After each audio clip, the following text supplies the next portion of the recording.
नमस्कार। रामायण एक ऐसा महाकाव्य है जो हम सबकी जिंदगी का हिस्सा है। पर कभी सोचा है कि जब इस हजारों साल पुरानी कहानी का सामना आज के विज्ञान और इतिहास से होता है तो क्या होता है? आज हम इसी दिलचस्प टकराव के पीछे की पहेली को समझने की कोशिश करेंगे।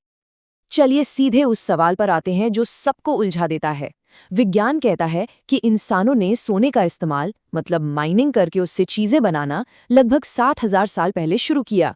तो फिर रामायण काल में, जो इससे भी बहुत पुराना है, सोने की लंका कैसे हो सकती थी? यही है वो पहेली जिसे आज हम सुलझाने वाले हैं। तो ठीक है, इस गुत्थी को सुलझाने के लिए हमें इसे दो हिस्सों में तोड़ना होगा। पहला, सोने की खोज का साइंटिफिक मतलब क्या है, और दूसरा, सोने की लंका कहने का असली मतलब क्या था। देखिए, जब कोई आर्कियोलॉजिस्ट कहता है कि सोने की खोज 7,000 साल पहले हुई, तो उसका ये मतलब बिल्कुल नहीं है कि सोना तब धरती पर आया। नहीं, इसका मतलब सिर्फ ये है कि तब इंसानों ने उसे बड़े पैमाने पर निकालना, पिघलाना और उससे गहने या सिक्के बनाना शुरू किया था। असलियत तो ये है कि सोना तो तब से मौजूद है जब से हमारी पृथ्वी बनी है। तो रामायण काल में सोना उपलब्ध था, इसमें तो कोई शक ही नहीं है। सवाल सिर्फ उसके इस्तेमाल के तरीके का है।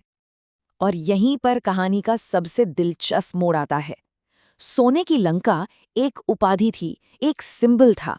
इसका मतलब एक ऐसी जगह से था जो बहुत अमीर, बहुत आलीशान थी। ये कोई ऐसा शहर नहीं था जो सच में सोने की ईंटों से बना हो। और ये कोई नई बात नहीं है। हम आज भी तो ऐसा ही करते हैं, है ना?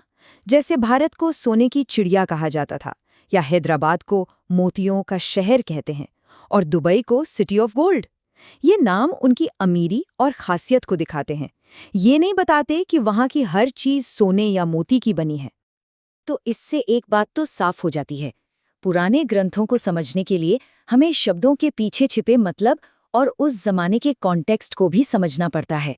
सिर्फ लिटरल मीनिंग से काम नहीं चलता। यहाँ पर इतिहास और इतिहास, इन दो शब्दों का फर्क समझना बहुत जरूरी है। देखिए, जिसे हम आज हिस्ट्री यानी इतिहास कहते हैं, वो सबूतों पर आधारित है। लिखित रिकॉर्ड्स, तारीखें, सिक्के, पुरानी इमारतें। वहीं दूसरी तरफ इतिहास का मतलब है ऐसा ही हुआ था। ये एक तरह की मौखिक परंपरा है जो एक पूरी सभ्यता की यादों को कहानियों और प्रतीकों के जरिए जिंदा रखती है। और रामायण को हिस्ट्री नहीं बल्कि इतिहास माना जाता है। मतलब ये उन घटनाओं का जिक्र है जो सच में हुई, लेकिन उन्हें आज के जमाने के रिकॉर्ड्स की तरह नहीं बल्कि एक कल्चरल मेमोरी के तौर पर सहेजा गया। तो चलिए, अब इतिहास के इस नए चश्मे से रामायण से जुड़े 3 और बड़े सवालों को देखते हैं। लंका असल में कहाँ थी? रामायण में तारों और ग्रहों की बातें कितनी सच हैं? और राम सेतु का क्या रहस्य है? पहला सवाल, लंका थी कहाँ? जैसा कि यहाँ दिख रहा है, लगभग 90% स्कॉलर्स मानते हैं कि लंका आज के श्रीलंका के आसपास ही थी। हाँ, कुछ और थ्योरीज भी हैं, पर यह याद रखना जरूरी है कि हजारों साल पहले का नक्शा आज जैसा बिल्कुल नहीं था। जमीन और समुद्र की सीमाएं अलग थीं। अब आते हैं एक ऐसे पॉइंट पर जो सच में दिमाग घुमा देता है।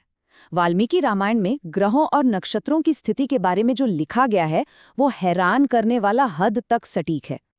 जरा सोचिए, जब रामायण में बताए गए उस समय के आसमान, ग्रहों और नक्षत्रों की पोजीशन को आज के मॉडर्न प्लैनेटेरियम सॉफ्टवेयर में डाला गया, तो क्या नतीजा निकला? सॉफ्टवेयर ने हमें एक तारीख दी, लगभग 5114 ईसा पूर्व, जो भगवान राम के जन्म के समय की खगोलीय स्थिति से हूबहू मेल खाती है।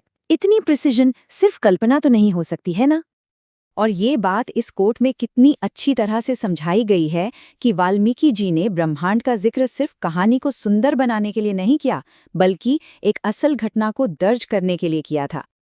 और आखिर में राम सेतु, इस पर विज्ञान का क्या कहना है? साइंटिफिक स्टडीज ये मानती हैं कि ये चूना पत्थर की चट्टानों की एक नेचुरल चेन है जो करीब 48 किलोमीटर लंबी है।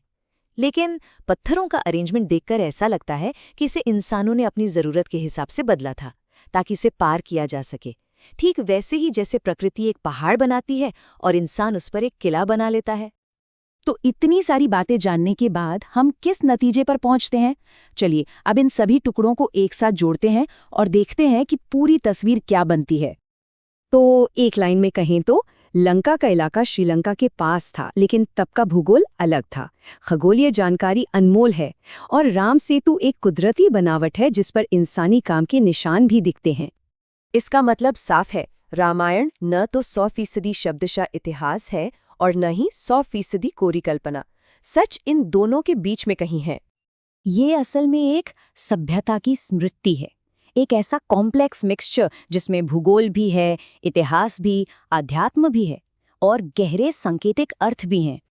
और ये समझ हमें एक और भी गहरे सवाल पर लाकर खड़ा कर देती है। अगर रामायण इतनी परतदार है तो फिर रावण कौन था, एक राक्षस या एक महाज्ञानी राजा? शायद इसका जवाब हमें कहानी को सिर्फ अच्छे और बुरे के चश्मे से देखने के बजाय एक नए नजरिए से देखने पर मिलेगा। है ना सोचने वाली बात?